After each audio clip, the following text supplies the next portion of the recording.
आप सभी का एक बार पुनः स्वागत है।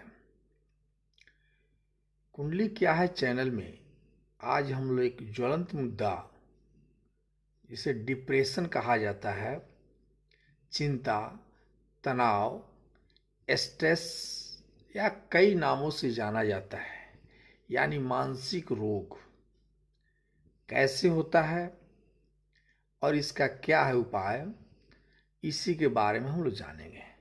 कुंडली से देखकर कैसे हम जानेंगे कि इसकी मानसिक चिंता या मानसिक रोग या जो मन के विकार हैं वो कब होंगे या नहीं होंगे, या है तो इसके उपाय क्या है, इसी विषय पर परिचर्चा हम लोग करेंगे। लेकिन इस बीच आप लोगों से एक नम्र निवेदन है कि आप सभी अगर मेरे इस कुंडली चैनल को अभी तक सब्सक्राइब नहीं किए हैं तो कृपया सब्सक्राइब कर दें। मित्रों, आजकल बहुत सारे लोगों के देखा जाता है कि उन्हें मन में परेशानियां रहती ही है। मन में कई तरह की दिक्कतें आ रही हैं, निद्रा नहीं लगना, चिंता बने रहना है तो यहाँ, पर सोच रहे हैं कहीं और का।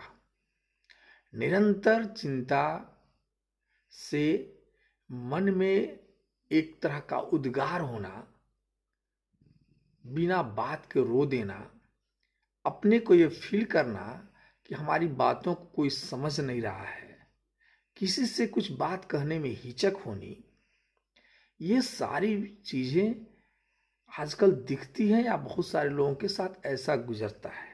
और ये धीरे धीरे वह व्यक्ति डिप्रेशन में चला जाता है, और डिप्रेशन में जाने के बाद ये लोग मानसिक रोगी हो जाते हैं, मानसिक चिकित्सक के पास जाने लगते हैं। ऐसा क्यों होता है?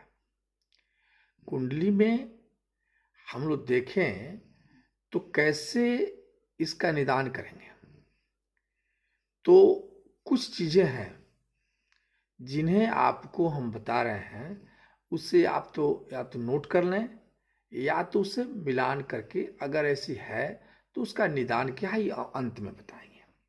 फिलहाल अभी जानिए, मन के मुख्य कारक चंद्रमा है, जो मन के कारक है। चंद्रमा के साथ साथ सूर्य को भी देखा जाना चाहिए, और सूर्य के और चंद्रमा के साथ हम लोगों को बुध को भी देखना है। अब ये तीनों ग्रह हैं क्या? जहां तक सवाल है बुध का, तो बुद्धि के कारक है, चेतना के कारक है, स्मृति के कारक है। तो अगर वो दिक्कत होती है उनकी, तो आपकी चेतना में परेशानियां आने लगती है। चंद्रमा जो भावनाओं से लिप्त है, भावना के कारक है, मन के कारक जिसको कहा गया है, तो ये चीजें चंद्रमा के कम होने या दिक्कत होने से होती है। और सूर्य की बारे में तो हम लोग जानते ही हैं कि सूर्य आत्मविश्वास के कारक है।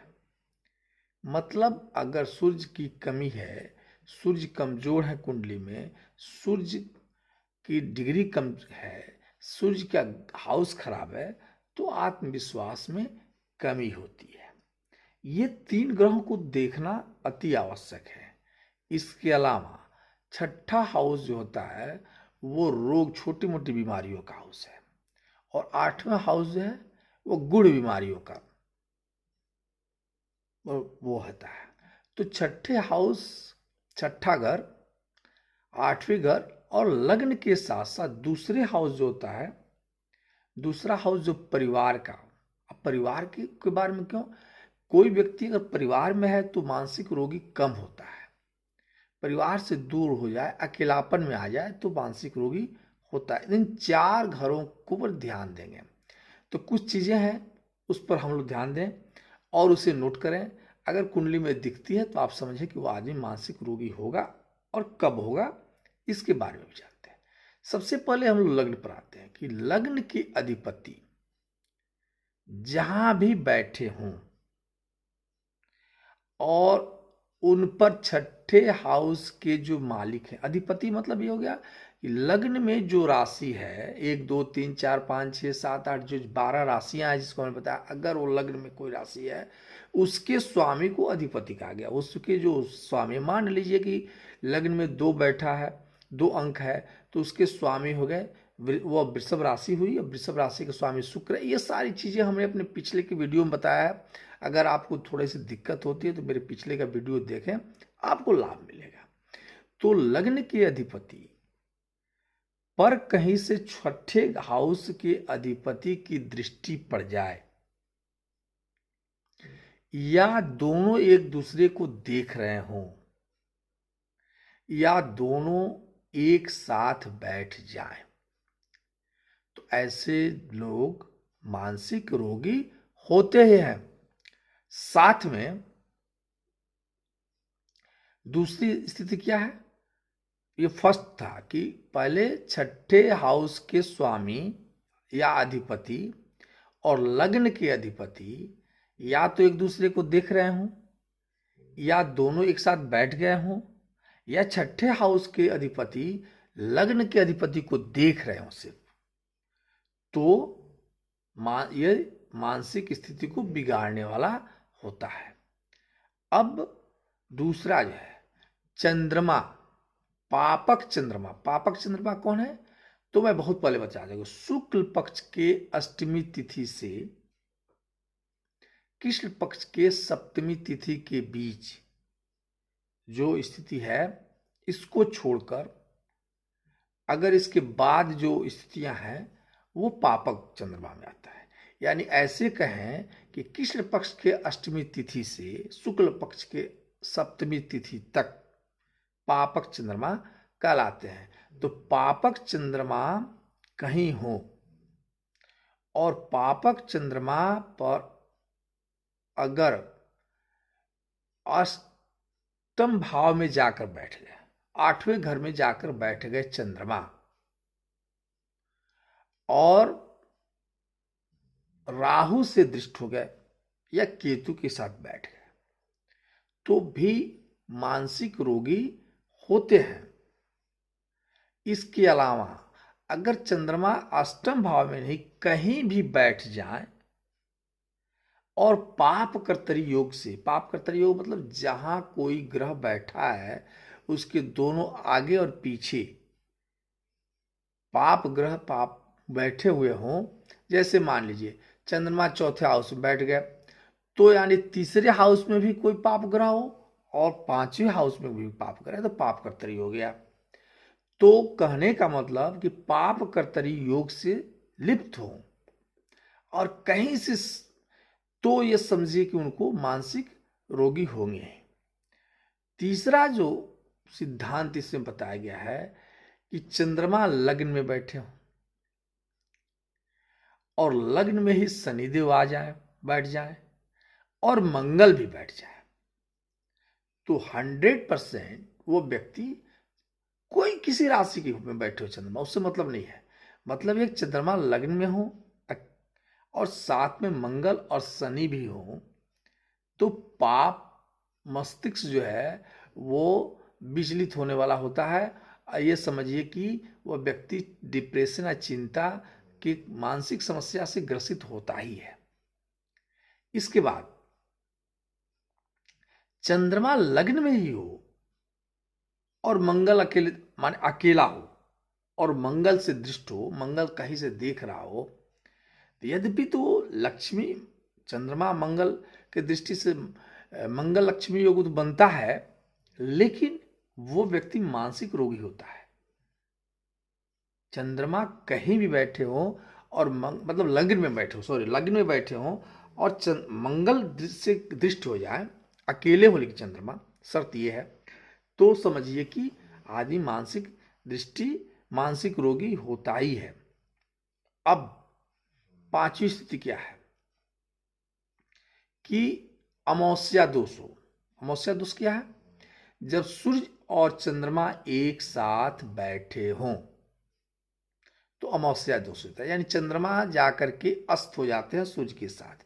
तो कहीं भी अमावस्या दोष हो, यानी चंद्रमा और सूर्य एक साथ बैठे हों और वहीं शनि आकर बैठ जाए उसी घर में, ऐसे लोग भी मानसिक रोग होते हैं, मानसिक रोगी होते हैं, या उनकी परेशानियां मस्तिष्क से संबंधित परेशानियां होती ही हैं। अब देखिए इसके अलावा क्या हो सकता है।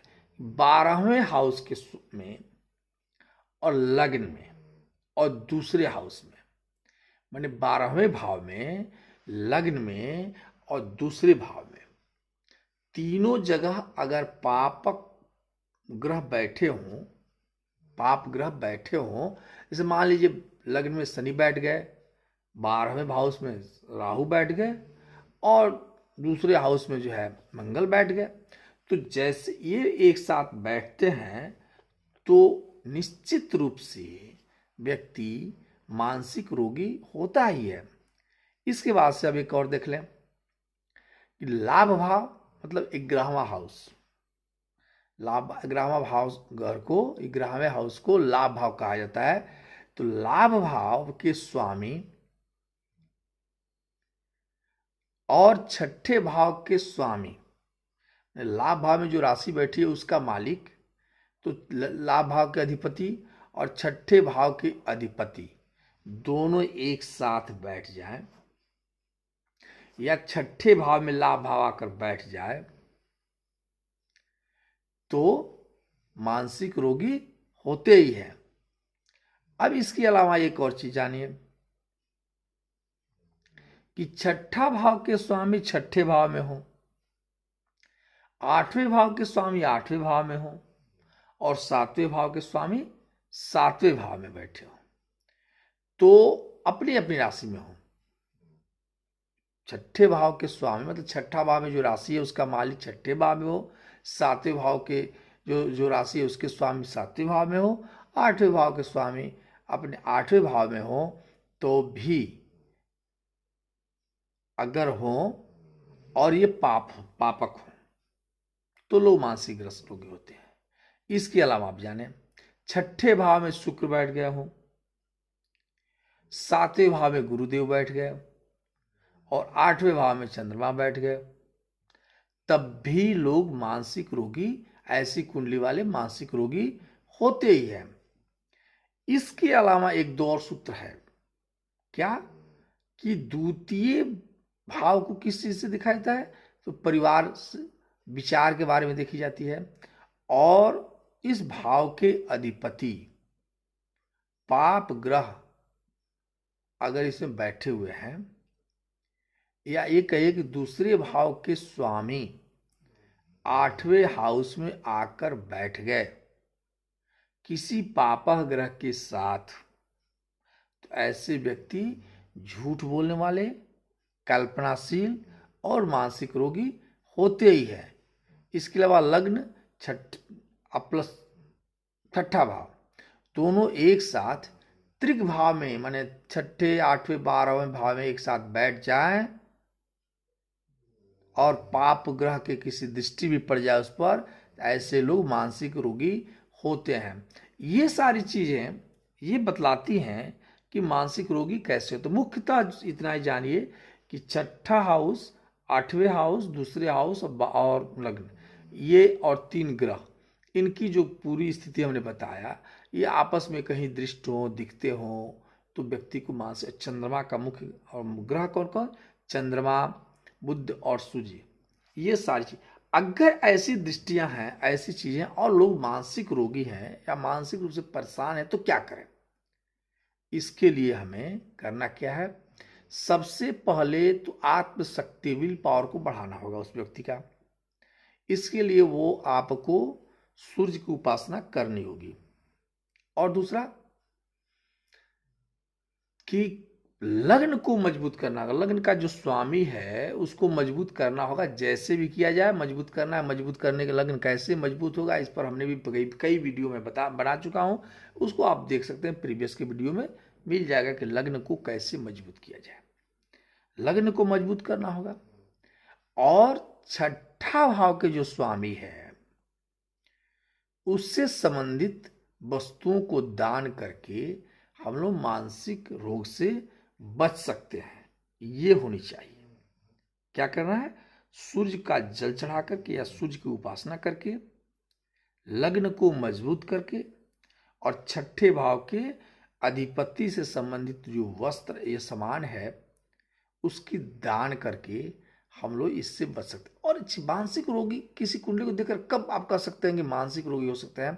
तो जानिए कि जब भी छठे भाव के अधिपति की महादशा या अंतरदशा या आठवें भाव के अधिपति की महादशा अंतरदशा में जिन ग्रहों के चलते ये मानसिक रोगी हो रहे हैं उनकी दशा, उनकी अंतरदशा प्रत्यंतर दशा आती है तो वो पीरियड होता है आपको मानसिक रोग बनाने का।